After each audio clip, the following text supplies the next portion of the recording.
Hey everybody, welcome to Dead Spot Podcast, episode 3. Today, this episode is entitled Love of the Game. We're going to be talking NBA playoffs, giving predictions for that. We're going to be talking about some of the teams that I don't think will be doing too well, like what they should be doing moving forward this offseason, different things. But first, we're going to be talking about today.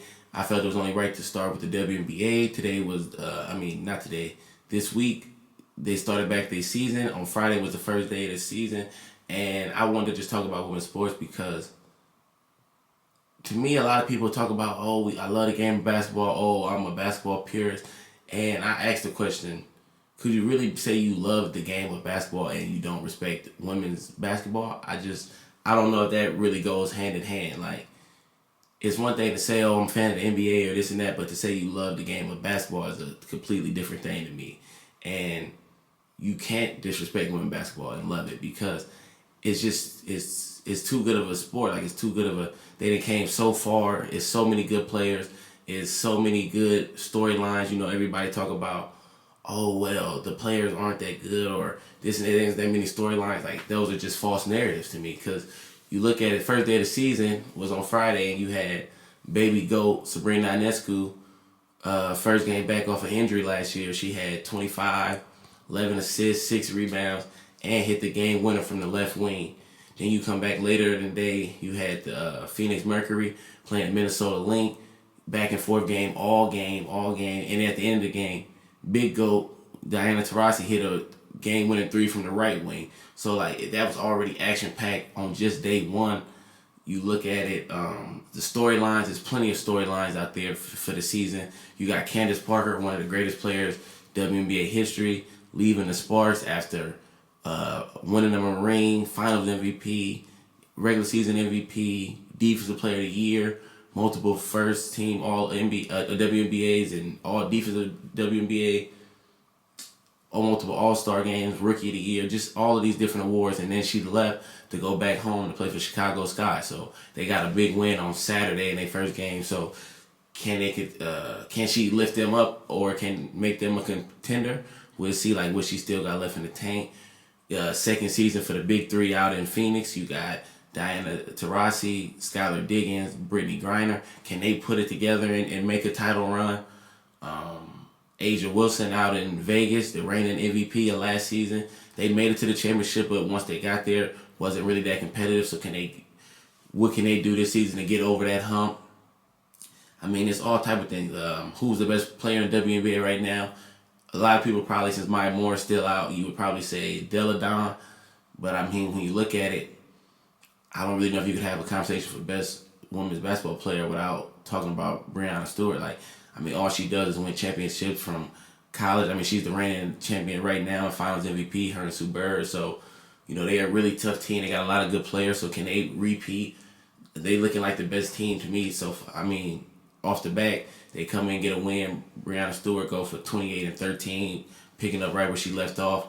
So, I don't know. I just feel like it's so much different things going on. The rookies from the tournament are coming in.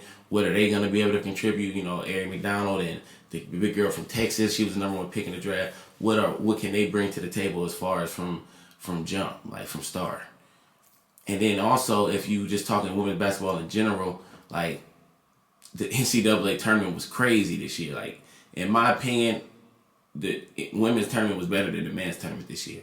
It was, you know, usually it's just, UConn, or now I know South Carolina, they got good over the last few years, but this year it was a lot of good teams. Texas was a 6 seed. They made a run.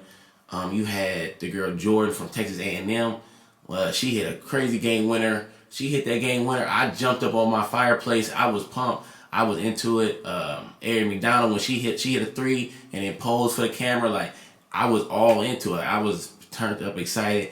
UConn, I mean, they usually just win everything, but now they had the best player probably in college basketball and still didn't have enough to get to the championship. So the competition level has evened out. Stanford with the girl Haley, it's just a lot of good teams. Like, you know, storylines as far as like Ari McDonald going to Arizona because the best player in Arizona history said that she would be the coach for them to work together to try to win them a title. Like, all of those different types of storylines that was carried out throughout the tournament was worth watching. And it was exciting for me. It was exciting for a lot of my friends. Like, I just feel like we got to do a better job of supporting them and supporting their continued climb for continued claim for respect. And then if also another weak point is the dunking. Like everybody, oh, they don't dunk, this and that. And it's like, I mean, if we really being honest, in the NBA, if outside of let's say LeBron, most of your favorite players are players like Curry, Kyrie, let's say Luka, Dame. These aren't players that do a lot of dunking. Like these are more finesse players.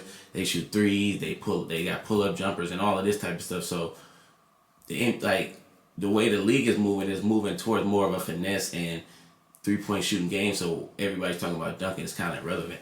Like the dunkers of the NBA, Giannis and Zach LaVine and Aaron Gordon and these type of players, nobody says they're their favorite player. Like at least nobody in my age group. And I'm talking about people like my age and older when I'm talking about WNBA, because I get for the younger kids, they just go with what they hear. But for as you get older, you should kind of be able to decipher through that and know oh, this is actually a good game, So if the players that you already watching aren't dunking, why is dunking even a factor? That's just a weak excuse to just something that you could just run to and say, oh, well, they can't do that. So we gotta let that go. And then even if we talking when WNBA players be talking about they not making as much money as they should be making and things like that, they're not saying they want as much money as the NBA because they don't create the same revenue. They understand that. But what they not even getting as fair as even split. I looked it up, the NBA get a 50-50 split of the revenue with the league. The WNBA only gets a 24% split. 24-76 split with their league.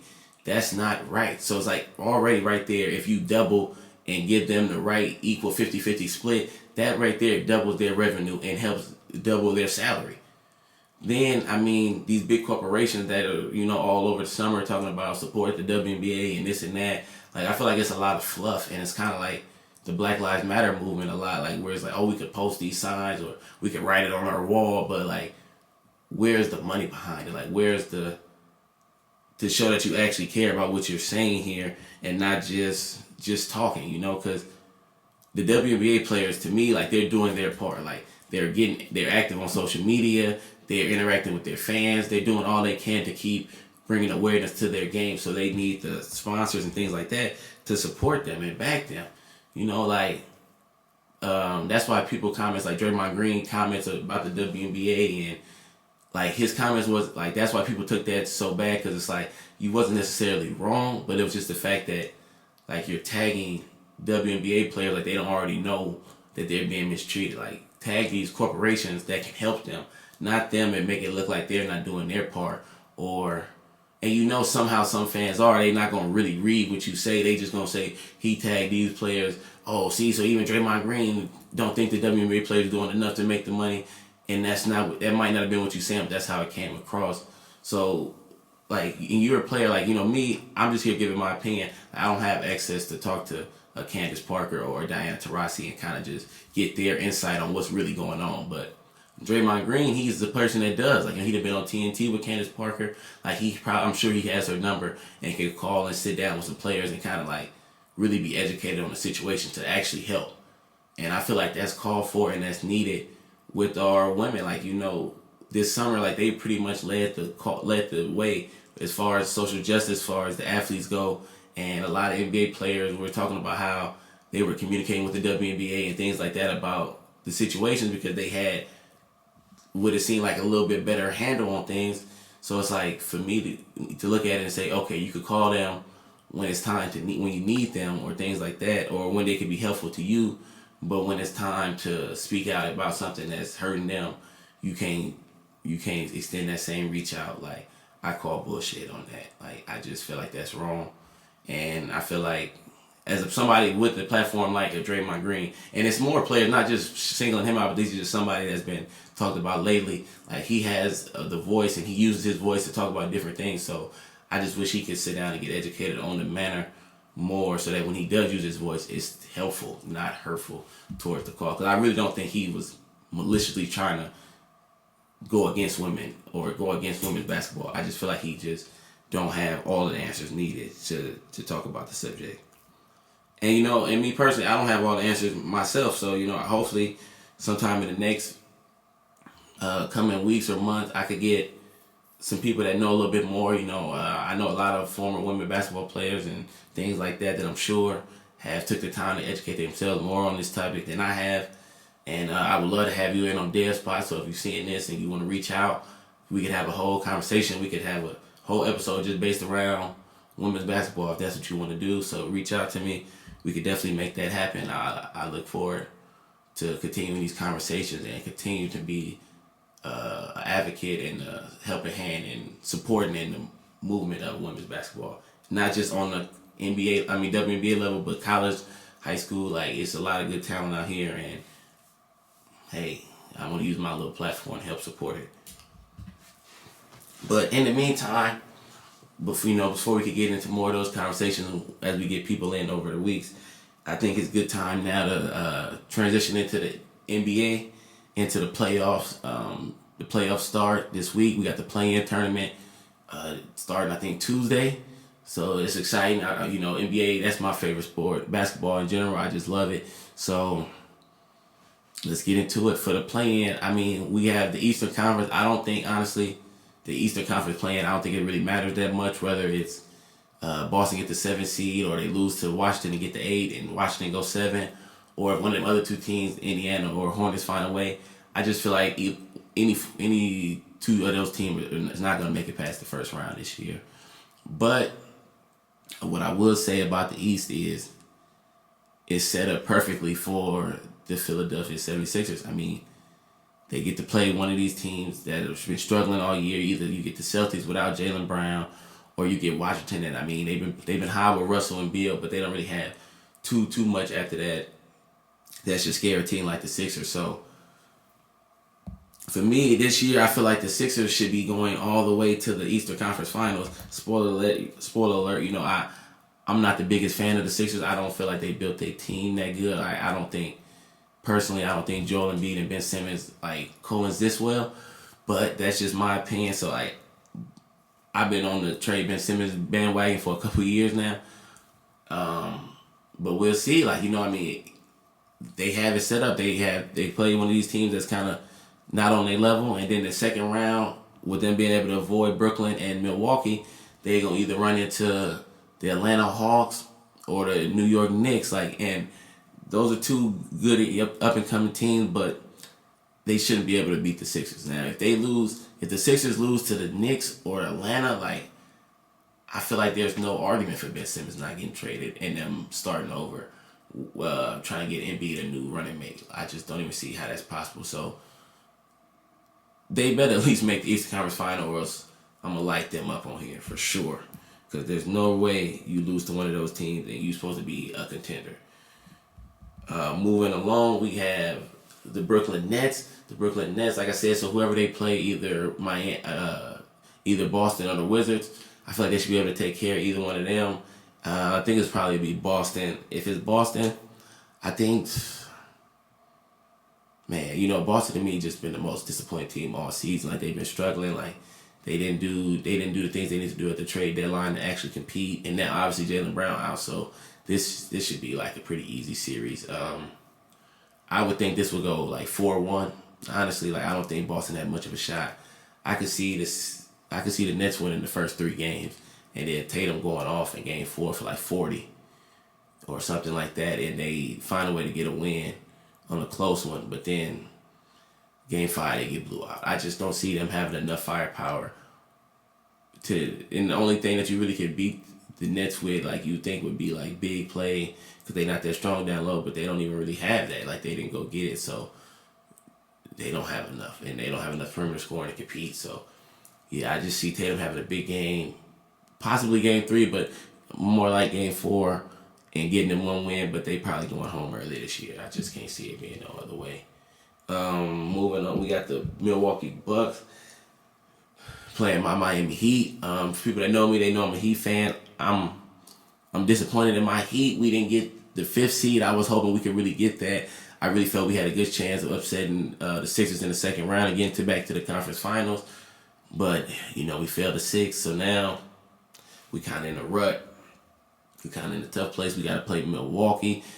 Last year I was super excited when we got Milwaukee. I bet my money. I knew we was gonna get them, but because the thing about beating the Bucks, everybody talk about you got to build this wall against Giannis, and honestly, the Heat are one of the only teams that have the personnel to build the wall to stop Giannis. Like everybody talk about it as if it's just something that everybody can do, but everybody don't have the personnel to do that, and that's why Giannis continues to dominate the way he do for the last 3-4 years because there's only like 2 to 4 teams that have the talent or the what it take to build a wall to slow him down.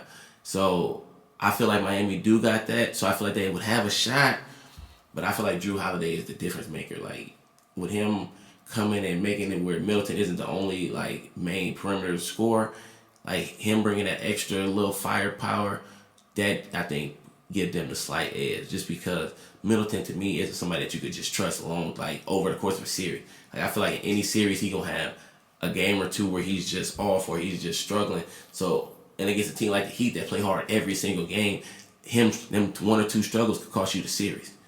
But that's where like somebody like a Drew Holiday that's more consistent on both ends, like that's where he kind of helps out and he kind of smooth that out. You know, my personal opinion is the only way they really got a shot. You gotta kind of. I was sick Jimmy Butler on Middleton, the first game, maybe even the first 2 games. Tell him follow him everywhere. Kind of just make him non-existent. Get him out of there. Make it to where he's not even able to get shots off Jimmy. Like that's what I would tell him. Like kind of play like Steph Curry style defense because Middleton the type of person I feel like he's not, or at least he needs to prove to me, or he would need to prove to me that he's mentally tough enough to be able to get shut down and to fight back and come and give me 25 the next game. I don't know if he built like that. So it's like Jimmy, if we could get him out the game, we got Bam, we got Reza, we got enough people to still try to build this wall to kind of minimize Giannis a little bit. And then we got to just see if Drew really got what it takes to help lead a team like in the playoffs. You know, like I respect Drew. He one of the most slept on players outside of Dame. I said it on my first episode, but I don't know. He's never really been here where it's like, okay, this guy's struggling, you know, and it's time to make a run in the playoffs. Like, so we'll see. Like that would be, I feel like their best bet is to take Middleton out, get his mind messed up, kind of get him thrown off of the series, build this wall against Giannis, and then kind of put it on Drew to have to go get 30. You know what I'm saying? Game in, game out, and see if that's something he's capable of doing on a consistent basis for 4 or 5 games. That would be the only stretch. I mean, at the end of the day, you're probably gonna lose either way. So I would lose wanting the guy that don't really have that much playoff experience beating me, rather than letting Giannis just eat up or letting Middleton get hot and he stay hot for the rest of the series. Because he's not a bad player. When I talk about Middleton, people are like, oh, you think he's a bad player? You don't like Middleton? That's not true. I just don't trust him as my second option on a championship level team. That's just not something that I believe in at all. And then, so moving on, so we have, and then for the Knicks, Atlanta, I think the Knicks is going to take that. I feel like what Julius Randle bring to the table, you know, like I said, we discussed real hoopers here. RJ Barrett, even though he went to Duke, I got to give him some love.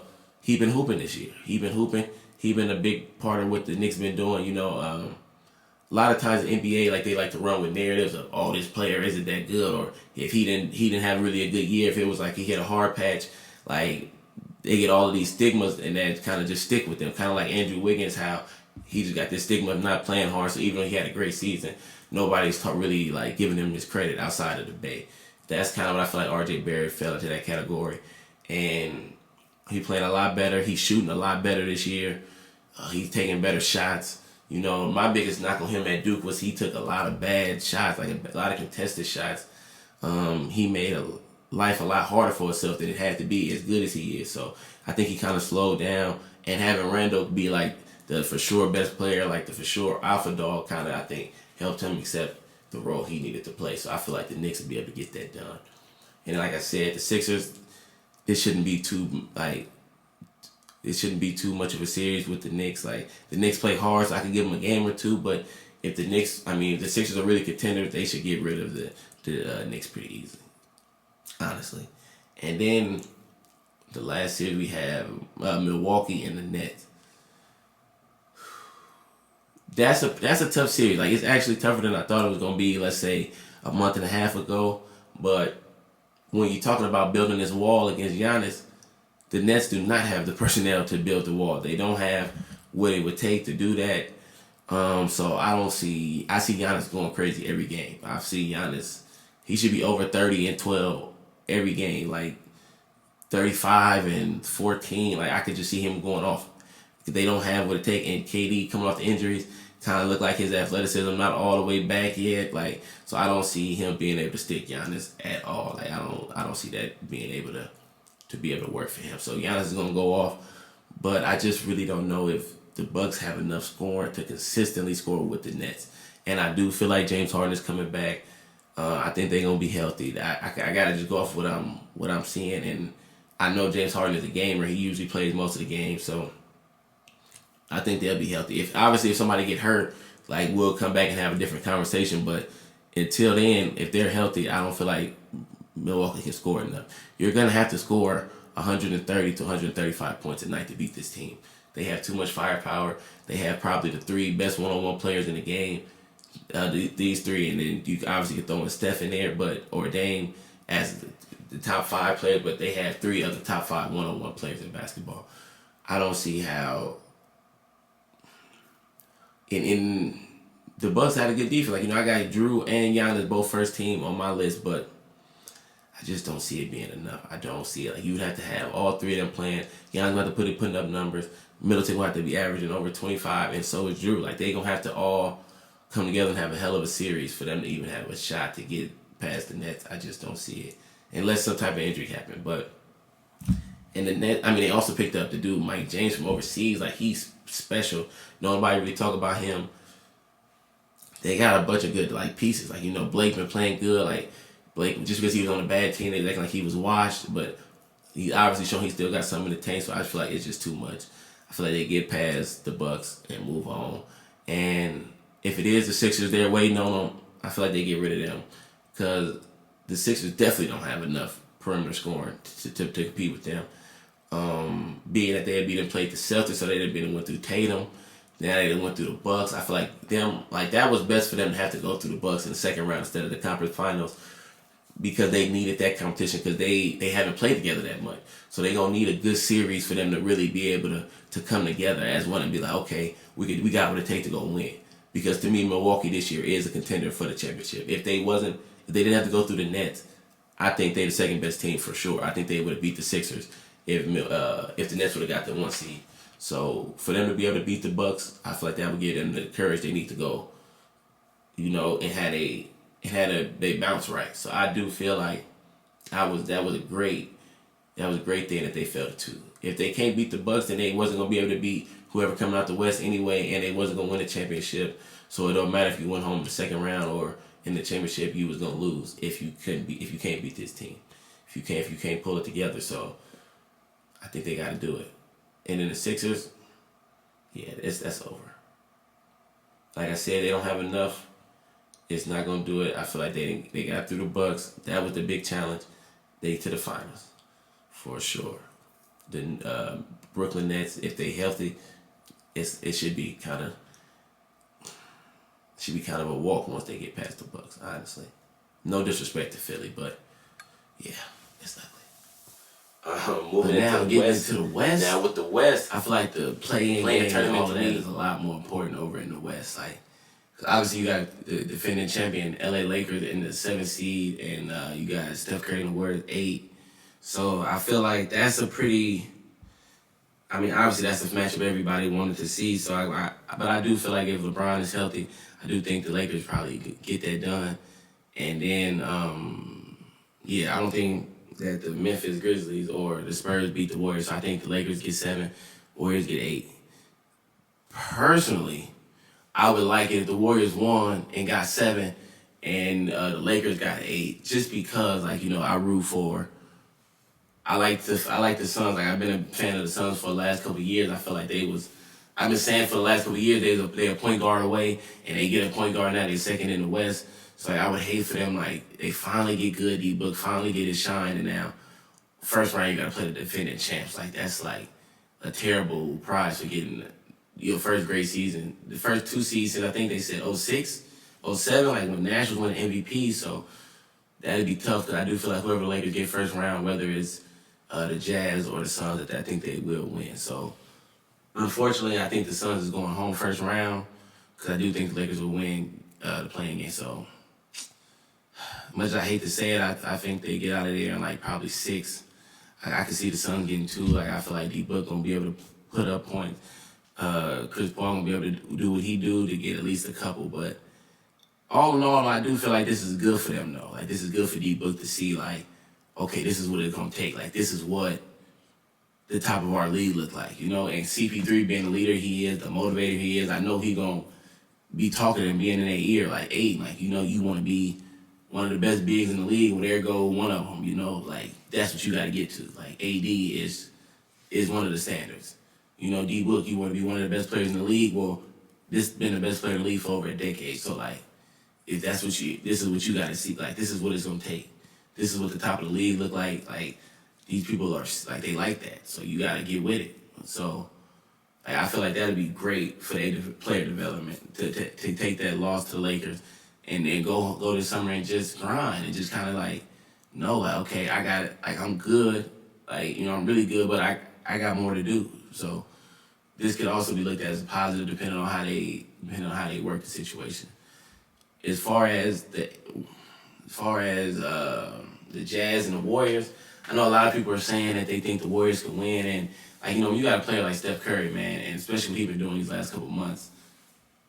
They always have a puncher's chance. Like you know, they not out of it, but I just feel like they don't have enough consistently to be able to beat the Jazz. Like the Jazz aren't a great team to me. Like I feel like they're a little overhyped, but I do feel like they have enough to get past a team that only has one like superior offensive talent. Like you know, Andrew Wiggins been playing great, but he's not gonna give you 25 a game. I don't feel like so. I feel like they'd be able to get on Curry enough to get over the hump. I feel like they get him out of there in 6. If it was to be switched though, and the Lakers get 8, I feel like they get the Jazz out of here in 5, and I think the Suns would beat the Warriors as well. I don't think the Warriors are beating the Suns or Utah. So whoever get them, I think move on. So I pray when the tournament come on Tuesday, Warriors Curry go for 50 or something and beat the Lakers and D-Book and them get to move on to the second round. But that's just how them top 2 shake out, in my opinion. Whoever get the Lakers are going home. Moving on, who we got? We got the 3 seed, which is Denver, which I'm going to just say I'm disappointed in the Clippers. Like, they basically ducking smoke. Like, let's just be honest. Like, you lose to the Rockets, you sit your players and lose to the Rockets, and then come back and lose to the Thunder. Like, all you need to do is win one game to be the 3 seed, and you lost so that you don't have to play the Lakers in the second round. Like, what are we doing here? Like, you know. And I know a lot of Laker fans were saying like they don't want to play the Clippers in the first round, but those are fans talking. Like it don't really matter like what we think. Like y'all are the players, and y'all showed y'all was kind of ducking smoke. So like that's a little disappointing to me, but I mean, hey, it is what it is. So and really the only reason I'm really saying that because he playing Luka in the first round now, and I wanted Luka to get Denver. I really thought he could have beat them, and then beat Utah in the second round. I thought we was gonna go on a run, but it is what it is. So, whatever. Denver, Portland, I feel like Portland got a chance.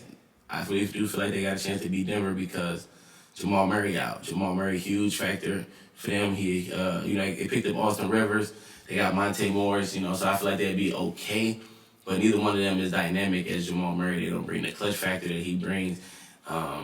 It's something about Jamal when he hitting shots for them, like they a whole different team. Like you could just kind of see like everybody's chest kind of get pumped up. He get everybody involved. He pumping his chest. He screaming. He kind of like the energy of the team. So I kind of see Portland having a shot. They don't have to go off because Jokic is the MVP still.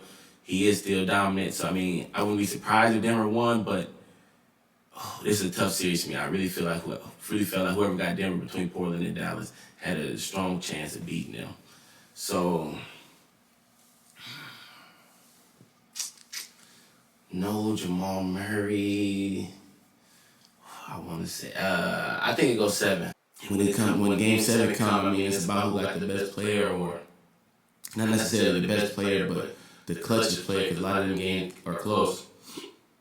And to me, Damian Lillard is the most clutch player in the NBA. So with them being hurt, unless Michael Porter go off and he had a good season, averaging 19 points, he coming along, but I gotta go Portland, honestly. I was coming on here ready to say Denver, but as I'm thinking about it, as I'm talking, I feel like Portland might get it done. So I'm gonna say Portland with one of the only upsets of the first round.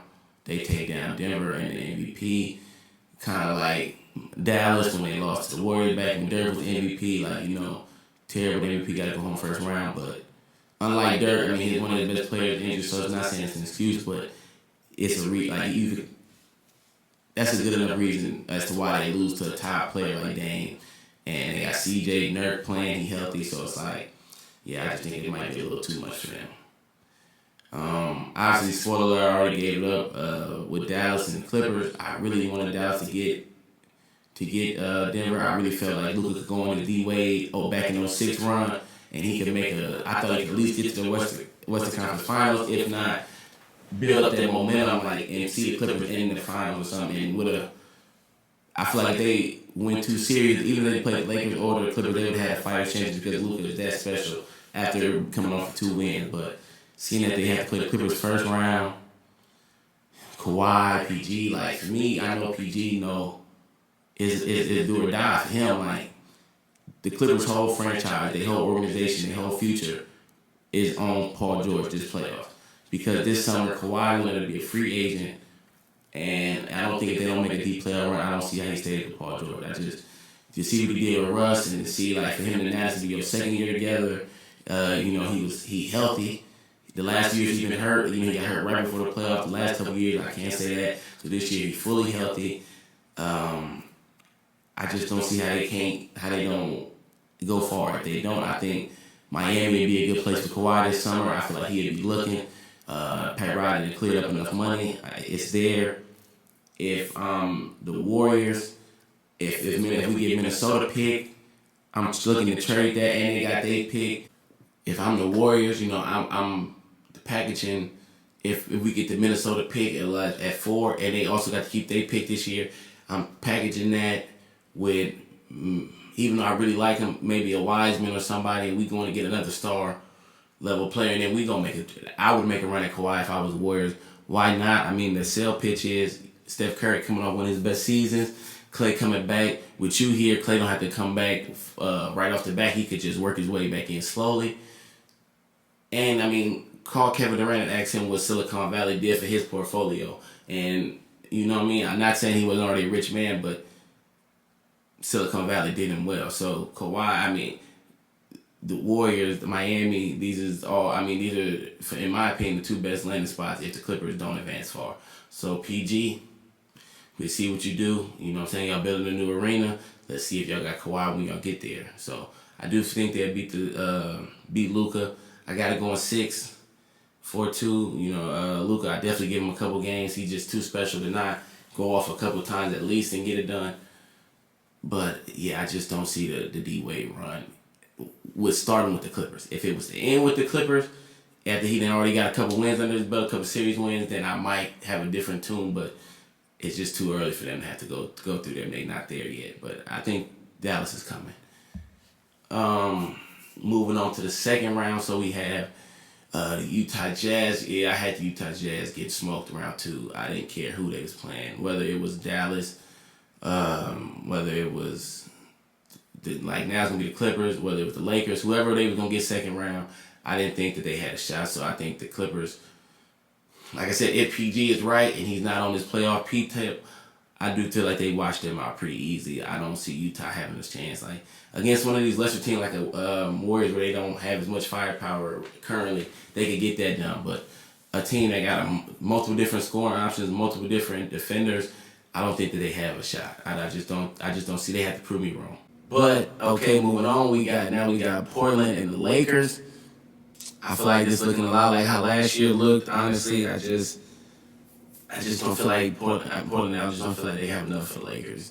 Like I said, as long as LeBron is healthy, and all my predictions is based off of everybody coming back healthy. Like LeBron, I know he got the ankle. Harden, he injured over in the East, but like I'm looking at everybody as healthy right now until something else changes. Like if LeBron come out and don't play, then we can come back and talk about this again. But as long as he out there, AD out there, I feel like they handled Portland pretty easy.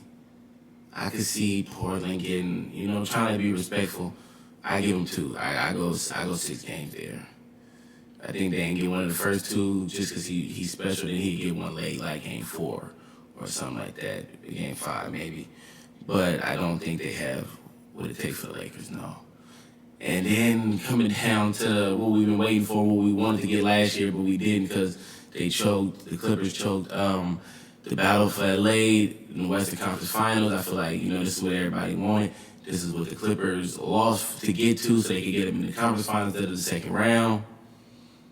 And honestly, I feel like if they could get past, for them to be here to see the Lakers, they mean that they already won 2 series. I feel like that would be enough to get PG over his PG playoff hiccups. Because it's not like PG's just always been a bad playoff performer. I'm old enough to remember when he was with the Pacers and he was killing, and he gave my Miami Heat with Wade and Bron and Bosh. He gave us run for our money. He's not a bad player. He had the bad injury with Team USA, and he kind of just been all downhill since then as far as his playoffs. And because now he's more of a jump shooter. He was more of an at the rim player, and he takes a lot of bad shots in my opinion. I just don't. So if he could get over all of them hiccups in the first 2 series and get here, I feel like that'd be enough. And then, so now, we have what everybody been waiting for, the Battle of LA in the Western Conference Finals. This is what the Clippers tanked these last couple of games for, so they see them in the conference finals instead of the second round. But honestly, this year, I've been going back and forth with this all day, but I really do feel like the Clippers is going to beat the Lakers. And not on no bias tip, but I just really feel like one of the only teams that really do have what it takes to slow down LeBron is the Clippers. They have Kawhi, they got PG, they got Marcus Morris, they have different. If you look last year, he had one of his lowest performances overall over the season against the Clippers. So I just feel like that's what they bring there. They have too many weapons, and now they have a point guard. That was their biggest problem last year. They didn't have nobody to get them in and out of their offense. Like Patrick Beverly is cool on defense or whatever, and he's good for pumping your teammates up, but he's not a floor general. He's not going to get you in and out of your offense. He's not going, when things is going down, calm down the team and get everybody back on the same page. That's what Rondo brings to the table, though. And anybody that's laughing at the Rondo point, he was just on the Lakers last year, and to me, in the playoffs, he was their 3rd best player behind LeBron and AD. He was the 3rd most important player on their team last year, so I don't feel like you could just laugh or mock the Rondo pickup. I feel like that was really, truly what they needed. Plus, Serge Ibaka, he's not what he used to be when he was one of the best defenders in the league in OKC or whatever, but he's still a rim protector. He still brings enough to where I feel like he could slow down some of the penetration, plus the perimeter defense that they already present. So I think they have, out of anybody in the league, I think they have the tools to beat the Lakers in a series. I think they have what it takes to slow LeBron down. And, I don't know. I feel like LeBron will be healthy enough to beat these other teams, but I don't know. I think he got to be at his A game to beat the Clippers, and I don't know if he's going to be able to fully be there with all this wear and tear and these injuries he had this year. So, we'll just kind of see how it go. But if I had to pick right now, I would say the Clippers advance to the finals to face the Brooklyn Nets. So it'd be Brooklyn Nets versus the Clippers. That, to me, would be a good finals. I don't know. The Clippers, I do think, have the team to maybe put up enough points, but even with the defense they have, it's just hard for me to see this big 3 and Brooklyn being stopped. It's just too much right now.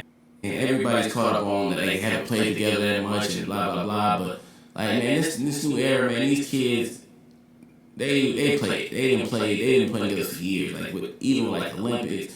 The summer, they play together. This is not something where it's back in the day where it's if you never played with them, you might have never even been on the same team. And these people have been on teams together in all different types of settings for years. Now even with the All-Star game being team captains, so it's not East versus West no more. So more players getting to play with each other, and I don't feel like that's going to be that big of a deal. I just honestly don't. Because you got Harden, who's willing to switch his game to be the point guard. Kyrie, who's willing to accept his role as just, get buckets on the third option, but as far as scoring right now, I'm the second option, but I'm the third best player. And KD, what makes him so great is with his game, he can fit in any offense. There's not an offense in NBA history that you couldn't fit a 7-foot sniper in and put him somewhere and make him be effective. So it's like, these aren't pieces that are hard to come together. Like when he came together back in 2010, D Wade and LeBron played very similar. Like they were both drive heavy players who distribute to teammates and things like that, and they were very ball dominant. So it's like that's why that took a year to come together. This is not the same thing. That's why even with the Warriors, when they big three or big four came together, KD isn't LeBron, he isn't D Wade, he doesn't need the ball in his hand to be super dominant. He just need a couple looks. He don't even need to dribble that much. He could just put the ball up. He fit in. He's not a selfish player. So mix him in, and people understand he's the best on his team. James Harden, you do what you do, the best facilitator on his team.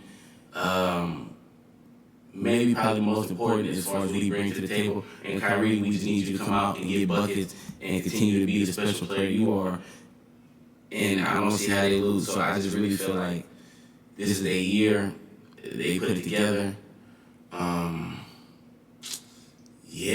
Sorry, Clippers. I don't think you get over the hump. I do feel like them making it to the finals will be enough to keep Kawhi. You got the richest owner in the league. They built a new arena. Everything you want, they give it to you. Anybody you don't like, they get rid of. They trade. They get rid of the free agency, however they got to do it. So, I think getting to the finals, even though they take a loss to what would be looked at as a better team, I don't think that. I think that'd be good enough for them to keep it going and keep trying to build. But honestly, in my opinion, you can let me know. Reach out Dev Spot on Twitter, Instagram, whatever, and kind of let me know if you got a different opinion. But I just don't see what the Nets bring to the table, how they don't get it done this year. It's just too much. But before we wrap it up, a few things I wanted to touch on. You know what I'm saying? We got the birth of the Nets as the NBA champions, in my opinion.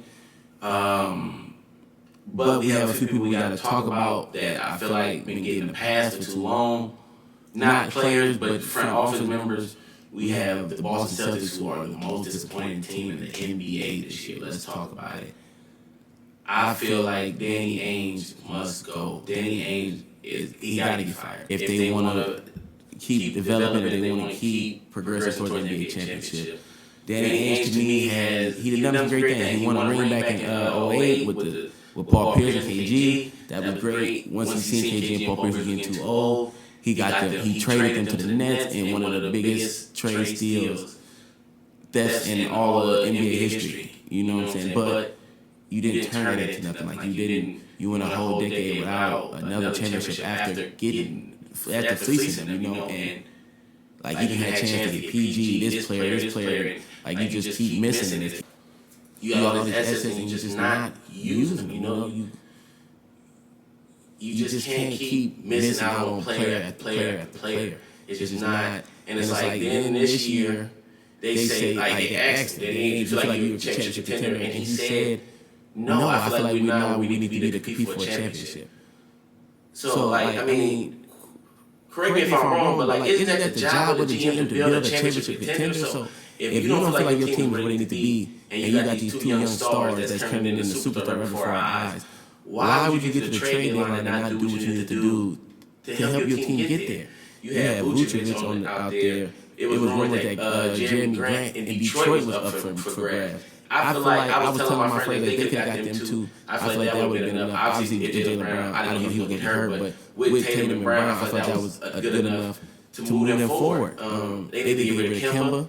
They bet on Kemba, and that was a bad bet. They lost. Because to me, Kemba's a great scorer, but he isn't the type of player that can win at this level. He's not going to be somebody to help you get over a humble championship. He's kind of like Isaiah Thomas, where he's good offensively, but if he's not hitting, he's such a defensive liability that it's not even worth being out there. So if he's not hitting and giving you 30 and hitting a bunch of threes, you can barely play him. So it's like, and he's getting older, so he's slowing down a little bit. So with that, it's like that should have been something that we need to try to get him off to the higher bidder. And a team like Detroit, that's the perfect team that you try to finesse and get them to take a Kemba Walker contract. Maybe make like $35 million or something. But it's bad teams out there that do stupid stuff all the time. Like, call around, see what's going on. And then for y'all to call Orlando Magic and not get Vucevic for coming back with Evan Fournier, like what?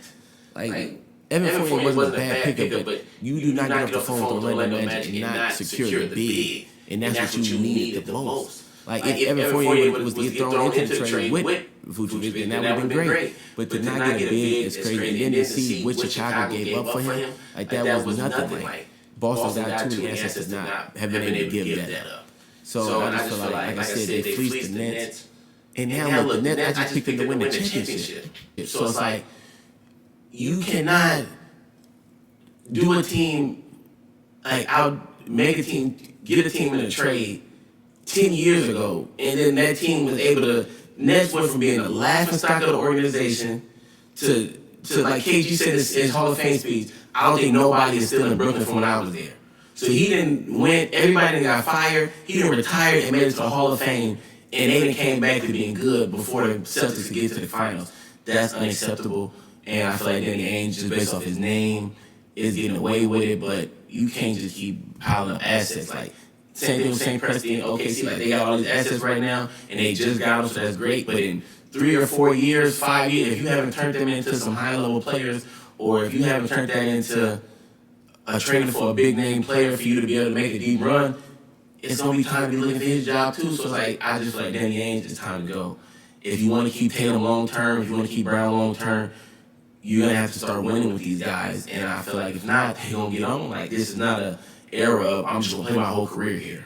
Like, you know, their favorite players, a lot of these young guys are LeBron, KD. Like, these are guys that took their own fate into their own hands and moved around as they felt pleased around the league. So Tatum, don't think that he'd be shy to leave. You know what I'm saying? Like, I just don't think, like, if you don't build it, like, I would rather lose Danny Ainge than lose Jason Tatum. So Danny Ainge, as much as I'm sure they love him in Boston, he got to go.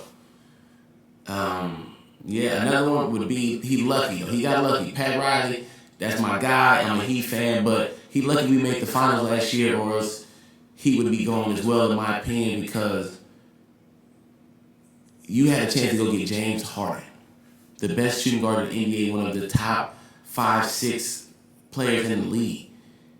And you didn't give him up because you didn't want to get rid of Tyler Hero.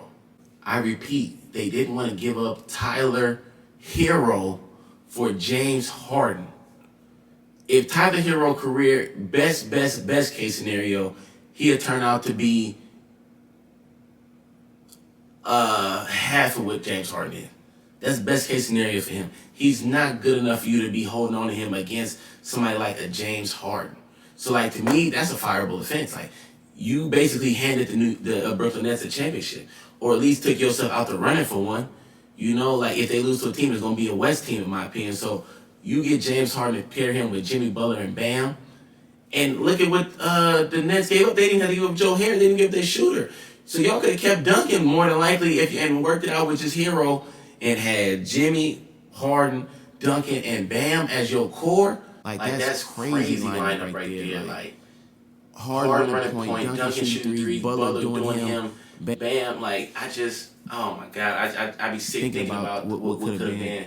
And like Pat, I know he's super stubborn, but it's like, bro, you gotta get that up. Harden, we needed it. We needed him. He's special. He goes from being leading league point to coming in second, third, and assist. It's nothing else that can be said. We needed that. That was our chance at the championship, and he blew it. So, I mean, we got that finals, so Pat job to save him, but I don't feel like he's too far off from Danny Ainge. Like, they stubborn, they set their ways, and this is a new day. But I want to get this on a negative note, I want to give a shout out to some black coaches. Couple, they don't even get the praise they deserve. Obviously, with the all-black league, mostly it should be a lot more black coaches. But Monty Williams, what he's been doing out in Phoenix, even when he did last year in the bubble, like what he's doing now, gotta be shouted out. You got Nate McMillan, what he doing in Atlanta. Atlanta gets no love, but they fifth in the East right now. Like they've been playing great all year. These coaches have changed the momentum. I mean, even look at Doc Rivers. I usually make fun of Doc Rivers when he for blowing 3-1 lead stuff, but he got Philly as the number 1 seed. So these black coaches are making headway, and we gotta give them their love. Oh wait, can't forget Ty Lue as well. Ty Lue, I mean, I picked him to lead his team to the championship. So obviously I throw him in as well as black coaches, but. Yeah, you gotta give our black coaches their flowers. We gotta show them love and highlight the good job they're doing, and that maybe lead to some more jobs for more qualified black coaches. I don't see how it lead us 80% or even high. I think it's like something like 75-80% of the players are black, and we only have like what 4, 5 coaches out of 30 teams. That's like 1/6. That's not even 25% of the league. We gotta do better. So I just want to give them a little shout out. And last little thing, we're about to wrap it up here. But the last thing I want to touch on really quick. I'm not gonna spend too much time because I know I'm gonna have people that want to talk about this in the coming week, being that we're from the Bay Area. But this whole Steph Curry versus Magic Johnson, like y'all got to let that go. Like I'm sorry, Steph. I know what he just did. Scoring title. Like I gave a lot of love in the first episode, but. Come on, man. He not Magic, right? Like Magic is like to me like Jordan, where it's like they're on different levels as far as they position go. Like Magic, and it's not like 5 rings to Curry 3 rings, 3 MVPs to Curry 2 MVPs, 3 Finals MVPs to Curry 0 Final MVPs. He got 9 first team All NBAs. I think Curry got 4, probably be 5 after this year. But it's just not. You know what I'm saying? He came in the league from day one. Like Curry turned the Warriors around, but Magic came in to the team that probably had the greatest player ever at the time before him and before Jordan was probably Kareem. So he had that guy already on the team, already an MVP, and he said, "This is my team now." He took over from day one, and he had to go at the time on his team. So like to me, like that's super impressive for him to go as a rookie. Kareem get hurt, they still win the finals. He dominated the whole era of the 80s. And I know Curry changed the game with the 3, but Magic Johnson saved the game. Like what he brought to the table, it cannot be slept on. Everybody talk about LeBron been to 9-10 finals. Magic went to 9 finals in 12 years. Like that's dominance. Like. I mean, and he could have he got 5 rings. He could have had a couple more. Like there was a couple series where he slipped up here and there, but 5 rings, like the resume, the best passer in NBA history. If we talking point guards, like he's the prototypical point guard. And it's like I know it's like you living in the moment. Oh, Curry, but it's like he putting up great numbers, and like I mean, I'm not saying he don't have like a case for top point guard. He's to me the secondary point guard. I know a few people that say Isaiah is still second, but I think Curry beat out Isaiah. I think to me they're in the top 3, but I just feel like, man, Magic is just in a class of his own. Like, and I know people that come on the show want us to talk about it, make their case for Curry. A lot of people's favorite player, but like we just being real in history of the game of hoop. Magic is that guy, and I don't think it should be disputed. The best player at each position, Magic is the best point guard.